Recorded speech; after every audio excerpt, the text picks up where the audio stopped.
Nós estamos trabalhando uma série falando sobre missões. Hoje nós pensarmos em missões no dia de hoje, uma das maiores missões que existe são a das mães, né? A missão maravilhosa dada por Deus. É um privilégio de Deus que elas têm de poder gerar uma vida.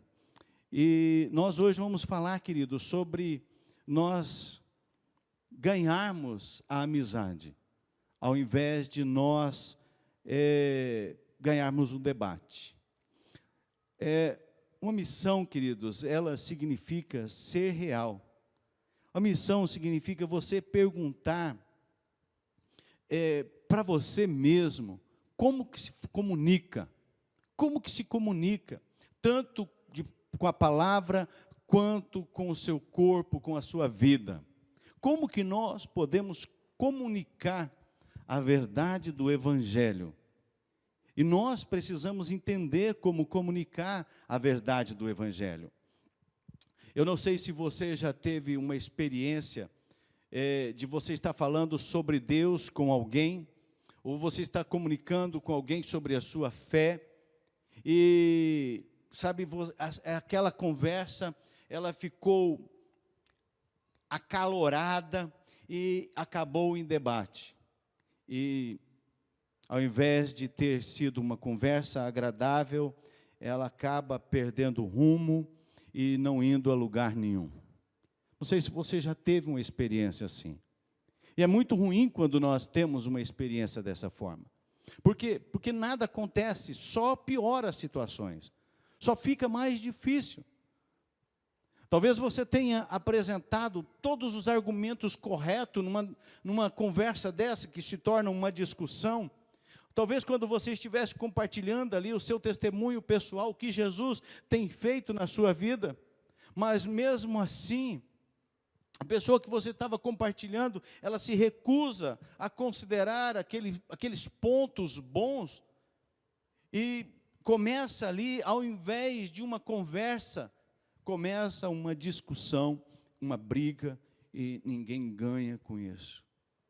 Talvez você tenha tido a vontade até de, quando você estava conversando com essas pessoas, de desistir dela, talvez porque ficou tão chato e ficou tão difícil, e acaba desistindo dessa pessoa. Agora, o que nós precisamos é considerar, pode passar os 2 slides, o outro também. Isso, volta, isso aí. Olha isso. Quando nós estamos discutindo sobre Deus, falando sobre Deus, ou falando sobre a nossa fé, e fica acalorado, nós precisamos entender. Será que nós estamos entendendo que existe algo a mais em jogo do que nós ganharmos? É igual casamento, gente. Casamento é assim. Casamento, quando tem discussão, quando tem ali uma questão, se alguém ganhou, os 2 perderam. E o casamento perdeu. Porque num casamento não pode haver quem ganha e quem perde. Os 2 têm que estar juntos na mesma direção. E na nossa fé, na nossa missão, nós precisamos entender isso.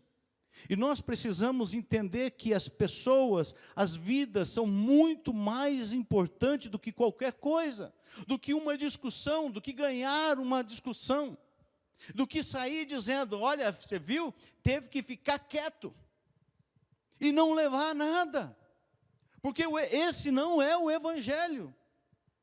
O Evangelho muda a situação. Sabe por que nós não podemos desistir das pessoas? Porque Deus não desiste de você. Deus não desistiu de você, queridos. Você já algumas vezes desistiu de você mesmo, mas Deus não desistiu de você.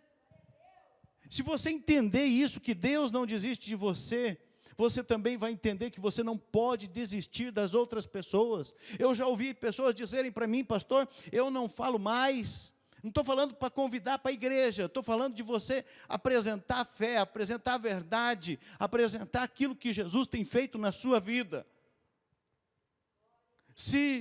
E algumas pessoas têm falado, pastor, eu não faço mais isso, porque tem muita igreja aí, quem quiser que entre. Nós nunca vamos encontrar isso na Bíblia.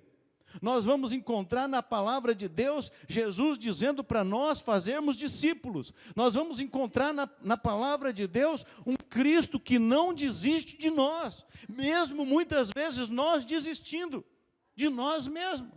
Quer um exemplo bíblico disso? Pedro. Quem era Pedro? Pedro, ele era o filho de Jonas, ele era natural de Betsaida, ele morava em Cafarnaum, ali nas margens do mar da Galileia, ele era pescador, ele era irmão de André.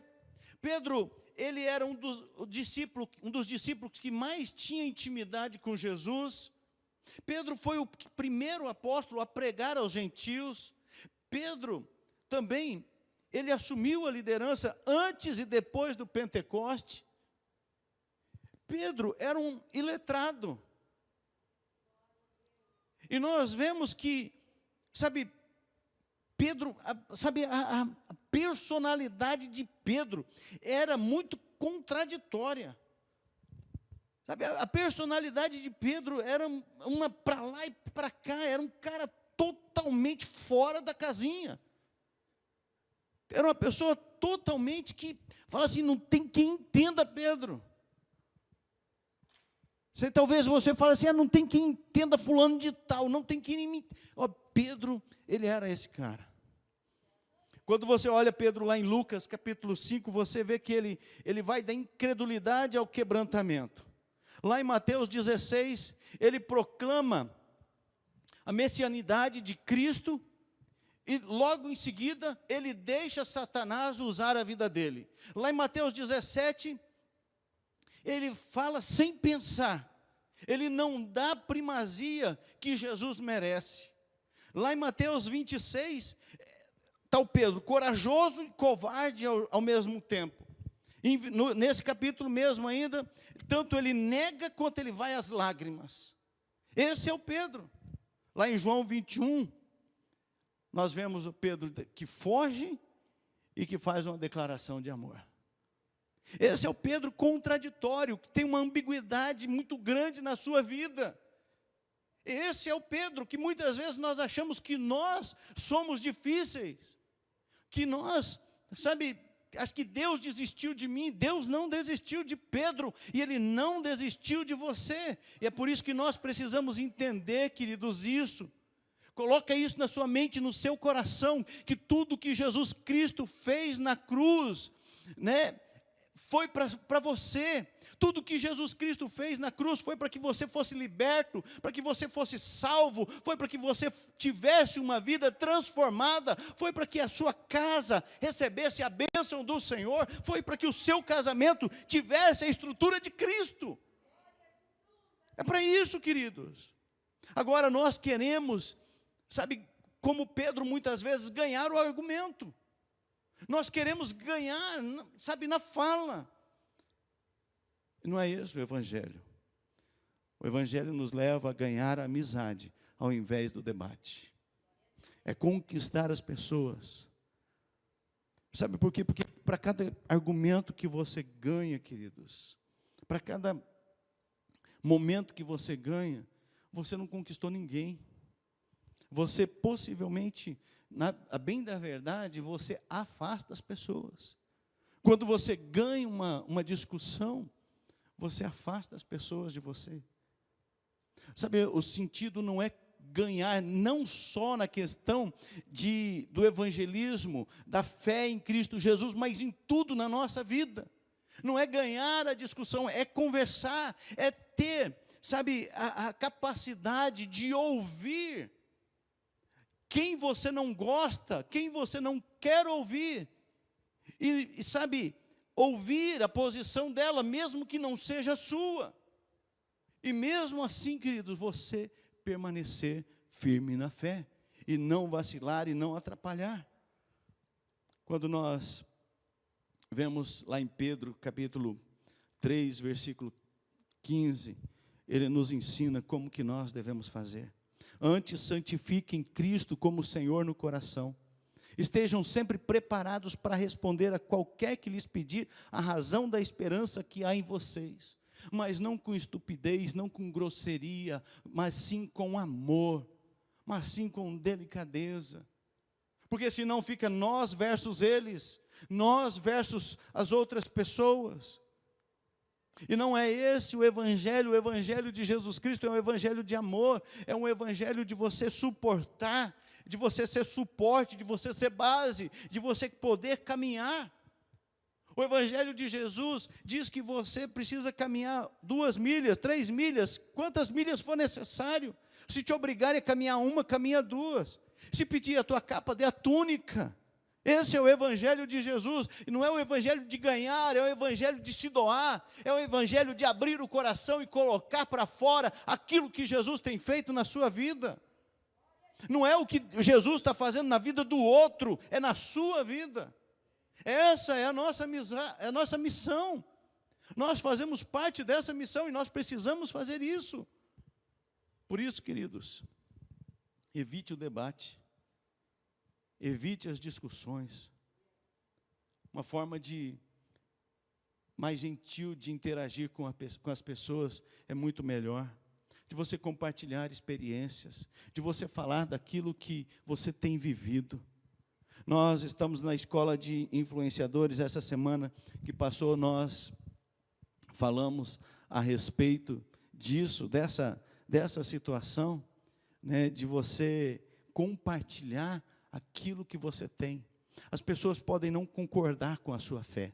As pessoas podem não aceitar a sua fé. As pessoas podem falar mal da sua fé. Podem criticar a sua fé, criticar o teu Deus, criticar, falar que não crê, que não acredita. Mas ninguém pode discutir a respeito daquilo que você está vivendo em Deus. Ninguém pode falar nada, porque é a sua experiência. Ninguém pode dizer, mas isso não é verdade, é a minha experiência. É o que eu estou vivendo, é o que você está vivendo. E é por isso que nós precisamos ter, isso no nosso coração, de evitar o debate. Falar para as pessoas o que você está... Mas pastor, como que eu vou falar? A minha vida está assim, eu estou daquele jeito, eu não tenho dado exemplo, eu não tenho dado testemunho. Começa a dar. Comece a colocar a sua vida em ordem, comece a colocar a sua mente, o seu coração na presença de Deus, falar, Senhor, eu não quero mais continuar desse jeito, eu quero organizar a minha fé, a minha vida em Deus. E a partir de agora, mas pastor, e a minha vida passada, as pessoas vão falar daquilo que eu vivi, vão reclamar. Não negue a verdade do que você viveu, não minta. Porque tem muito cristão mentindo. Não é assim, não. E aí vira uma discussão. Se você foi malandro, fala, realmente eu fui. Se você deu calote, fala, realmente essa pessoa fui eu. Se você foi mau caráter, fala, realmente eu fui mau caráter, mas eu estou na escola de Jesus, aprendendo com o caráter de Cristo. Queridos, nós temos que ser honestos, verdadeiros, quem nós fomos, mas nós não podemos deixar de dizer o que Jesus está fazendo na nossa vida hoje, agora. É o que muda as circunstâncias, queridos. Por isso que nós não podemos ganhar argumento nenhum. Porque quando você ganha o argumento, você perde a pessoa, você perde os amigos. E talvez quando eu estou falando isso, você tenha se lembrado de alguma situação que você tenha vivido, alguma oportunidade que você teve e acabou em discussão, e cada um foi bicudo para um lado. Foi bravo, um para cada lado. Né? E talvez hoje seja o dia de você refletir diante disso, do que aconteceu na sua vida, e falar, Deus, eu quero que isso mude na minha história. Eu não quero mais isso. Eu preciso que haja restauração. Eu preciso voltar a falar com aquelas pessoas que eu, em vez de eu ajudar, eu pesei sobre elas. Senhor, eu preciso mudar, eu preciso ser restaurado. E eu quero compartilhar com você algumas causas que levam à restauração. E que nós vamos olhar isso na vida de Pedro. Nós vamos olhar o que Jesus fez na vida de Pedro. Causas que levam você a ser restaurado e que levam você ser um instrumento de Deus para restaurar vidas, para restaurar famílias, para restaurar lares, para restaurar, queridos, aquilo que precisa ser restaurado. A primeira causa que nós encontramos lá em Lucas é o olhar afetuoso de Jesus. O olhar de Jesus. O olhar de Jesus não é um olhar de condenação. O olhar de Jesus não é um olhar de crítica.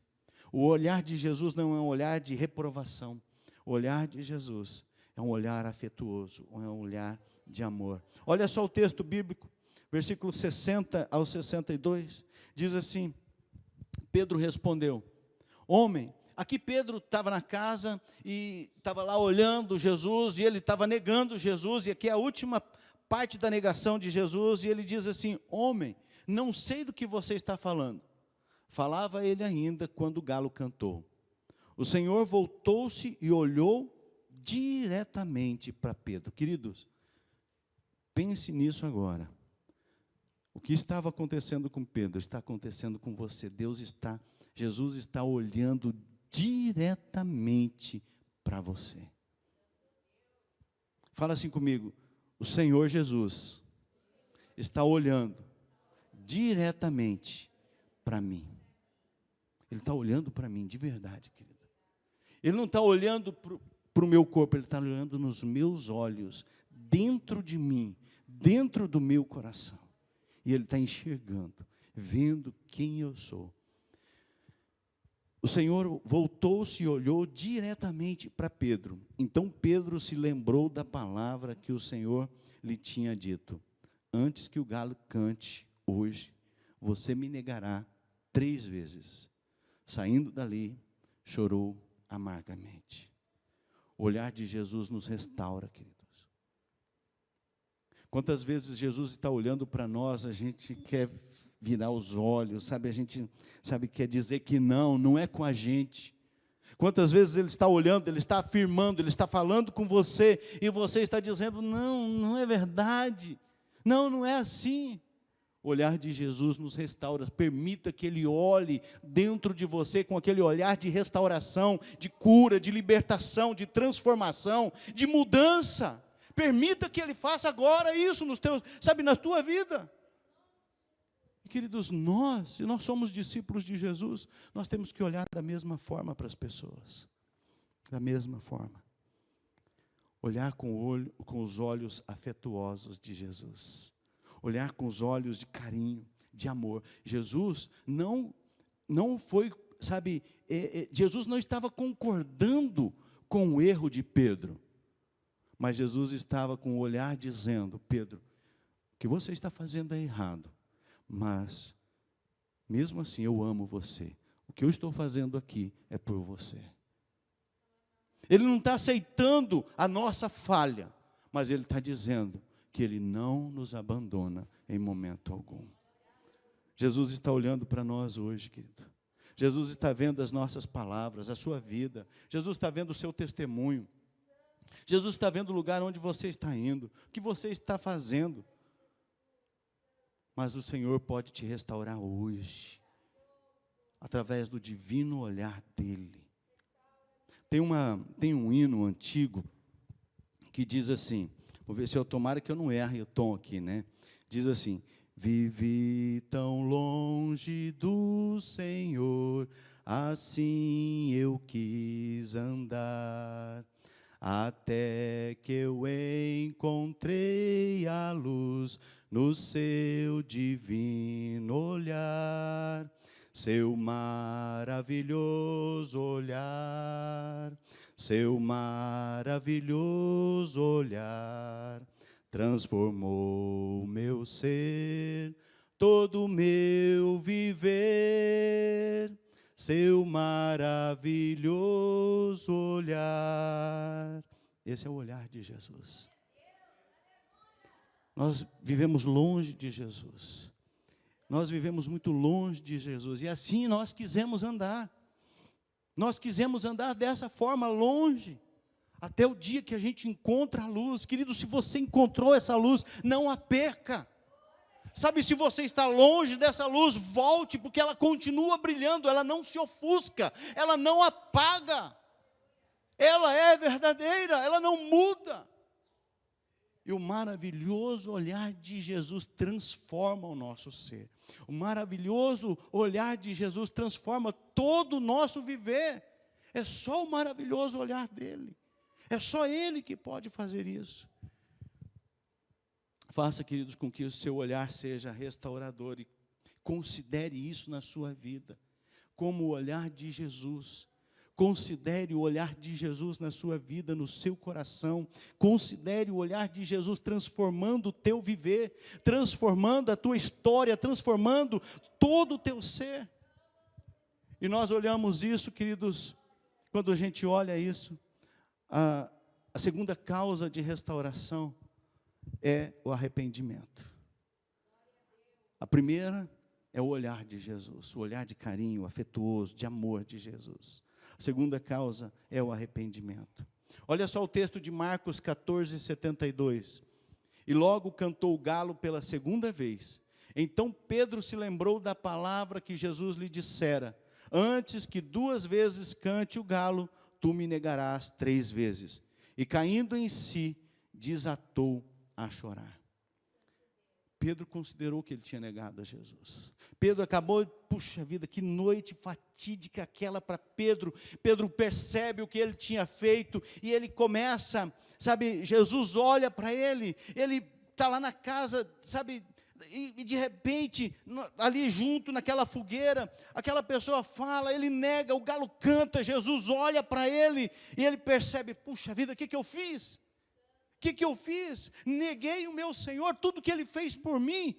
Pedro sai daquele lugar, e eu imaginando aqui, Pedro sai chutando as pedras, chutando tudo, reclamando, falando, o que eu fui fazer? Olha só, e ele ouvindo Satanás dizer para ele, o mesmo que disse para Judas,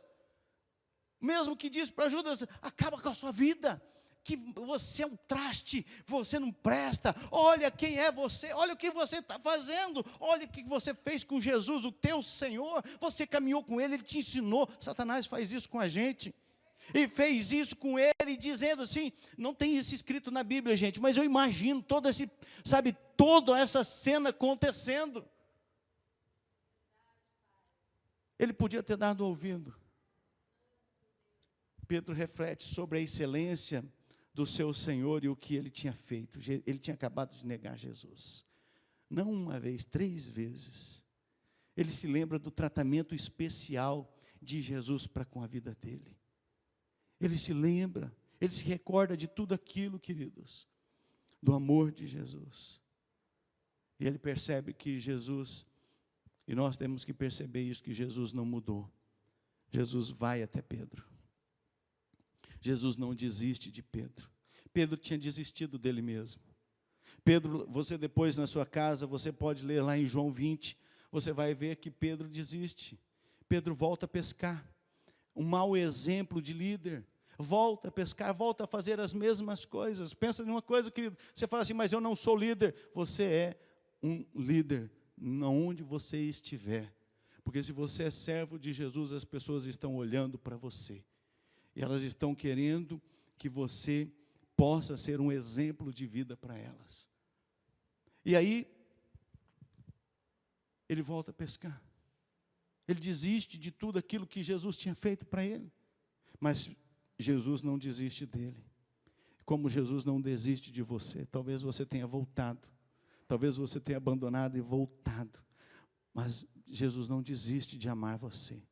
Jesus não desiste de encontrar com você. Jesus não desiste de dizer para você que você é importante. Por isso, queridos, que quando nós estivermos com alguém, nós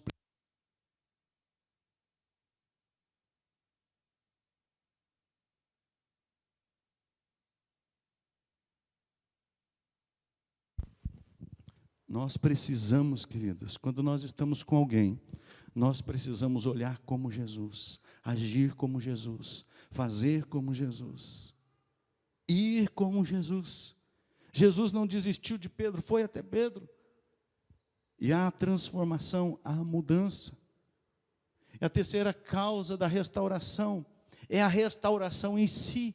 Jesus restaura, queridos, Jesus transforma, Jesus muda. Olha só o texto, O texto de João diz assim: depois de terem comido, perguntou Jesus a Simão Pedro: Simão, filho de João, amas-me mais do que estes outros? Ele respondeu: sim, Senhor, tu sabes que te amo.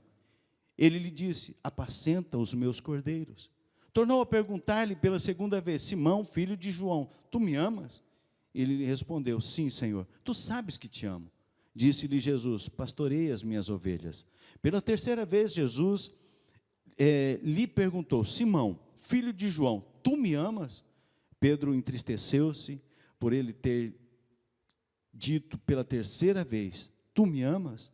E respondeu-lhe: Senhor, tu sabes todas as coisas, tu sabes que eu te amo. Jesus lhe disse: apacenta as minhas ovelhas. O que nós observamos? Jesus cura Pedro do seu orgulho. Pedro era um cara orgulhoso, Pedro era um cara exaltado, Pedro era um cara que achava que ele era melhor do que todo mundo, que só ele sabia das coisas. E Jesus pergunta 3 vezes. Pedro tinha negado Jesus 3 vezes. Jesus cura a memória de Pedro, monta para Pedro o mesmo cenário da queda, mostra como que foi a queda do ser humano. E a única exigência de Jesus, que Jesus faz para Pedro, para que ele continue sendo um discípulo e pastoreie o rebanho, é amá-lo. É amar a Deus e amar as pessoas. É a única coisa que Jesus fala. Jesus fala para ele: apacenta as minhas ovelhas. Jesus restaurou a mente de Pedro, Jesus restaurou a memória de Pedro, Jesus restaurou os sentimentos de Pedro, Jesus restaurou a vida de Pedro. Gente, é o mesmo Jesus, e Ele está aqui hoje para fazer essa mesma restauração na sua vida, no seu coração, sabe, na sua mente, nos seus sentimentos, na sua vida. Jesus restaura o ministério de Pedro. Agora Pedro volta a ser um grande líder. Agora Pedro ora. Agora ele aguarda o Pentecoste. Agora ele aguarda a descida do Espírito Santo. Agora Pedro é cheio do Espírito Santo. Agora Pedro se torna um grande pregador da igreja apostólica. Agora Pedro vai e se torna o primeiro a pregar aos gentios. E quando ele faz a primeira pregação, milhares de pessoas se convertem. Porque agora não era aquele Pedro, sabe, cheio de contradições. Agora era um Pedro que foi renovado, que foi restaurado pelo Senhor. Agora é um Pedro que foi transformado. E é esse Pedro que nos apresenta agora Jesus. E é isso que Jesus quer fazer com você, com a sua vida, com o seu caráter. É isso que Jesus quer fazer em você, sabe, no seu casamento, na sua história, aonde você estiver. É isso que Ele quer fazer. Ele quer restaurar. Você pode ser restaurado, queridos, porque Jesus jamais desistiu de você. Jamais desistiu de você. E por isso você não pode desistir das pessoas. Por isso você precisa amar as pessoas. Por isso você precisa se importar com as pessoas. Eu quero, nesse momento, que você pense e reflita. Eu quero deixar essa pergunta para você. Coloca a pergunta, filho. Você está disposto a ganhar amizade, restaurar a sua vida e a de outros? Você está disposto a ganhar amizade ao invés de ganhar os discursos, os debates? Você está disposto a ganhar o seu casamento ao invés de ganhar uma discussão no seu casamento? Você está disposto a restaurar a sua vida e a vida daquelas pessoas que precisam ser restauradas, que você conhece, que está participando da sua vida? Se você está disposto, queridos, eu peço que você agora feche os teus olhos. Aonde você está? Curva a sua cabeça. Se você quer ser restaurado, aonde você está, coloque a sua mão no seu coração e comece a pedir: Senhor, eu preciso ser restaurado. Sabe, uma das coisas, queridos, que as pessoas mais têm dificuldade de falar, de ser restaurado, é o caráter. Muita gente que acha que o caráter, que é bom caráter, mas nós estamos vivendo numa época de muitas pessoas com desvio de caráter, que precisam do caráter de Jesus, da fidelidade, do amor, da integridade, da retidão, da mudança. Jesus quer fazer isso em você. Coloque a sua mão no seu coração e ora comigo agora, nesse momento. Fala: Senhor Jesus, o Senhor me conhece. O Senhor conhece o meu coração, a minha mente. O Senhor sabe quem eu sou. E é no teu nome agora que eu quero colocar a minha vida nas tuas mãos. Senhor Jesus, eu preciso ser restaurado. Eu quero que o Senhor restaure o meu casamento. Quero que o Senhor restaure a minha fé. Quero que o Senhor restaure a minha pessoa, a minha dignidade. Eu peço que o Senhor me restaure, Senhor. Quantas vezes eu pensei que o Senhor tinha esquecido de mim, mas agora eu percebo que o Senhor nunca se esqueceu de mim, que o Senhor sempre me amou, o Senhor sempre se importou comigo, que o seu olhar nunca foi de condenação, mas foi de amor, foi de mudança, de transformação. E eu reconheço agora, Senhor, que eu preciso de arrependimento, que eu preciso de transformação. Eu preciso, Senhor, que o Senhor mude a minha vida. Quantas vezes eu te neguei, eu reconheço isso agora. Me ajude, Senhor. Me ajude a ser fiel a Ti, a honrar ao Senhor com a missão. Em nome de Jesus Cristo. Amém. Amém. Senhor, em nome de Jesus, eu quero orar agora pela vida de cada um dos Teus filhos, Pai. Eu quero abençoar a vida de cada um dos Teus filhos. Senhor, quem fez essa oração? Senhor, não é num passe de mágica que as coisas acontecem, mas a partir de agora, Senhor, é um novo tempo na vida deles. Senhor, que eles se dediquem, Pai, que eles, ó Deus, busquem ao Senhor, em nome de Jesus, e essa mudança comece a acontecer a partir de agora, em nome de Jesus. Amém. Amém, queridos? Quero que você olhe para mim aqui agora, nesse momento.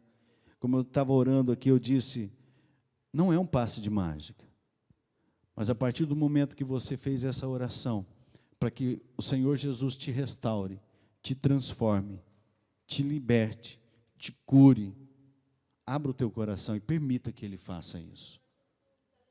E você busque a Deus, busque na palavra de Deus, na Bíblia Sagrada. Se você tem uma Bíblia em casa, você que está aqui, você que está assistindo, você tem uma Bíblia em casa, não importa se ela, que Bíblia que for, que tradução que for, ela é a palavra de Deus. Deixe ela penetrar o teu coração. Fala assim, pastor, mas eu não sei orar. Eu vou falar para orar, né? Eu não sei orar, como que é esse negócio? É conversar. Se você sabe conversar, você sabe orar. Então, é você falar com Deus, colocar para Deus o que está no teu coração, o que você está sentindo. É simples, muito simples.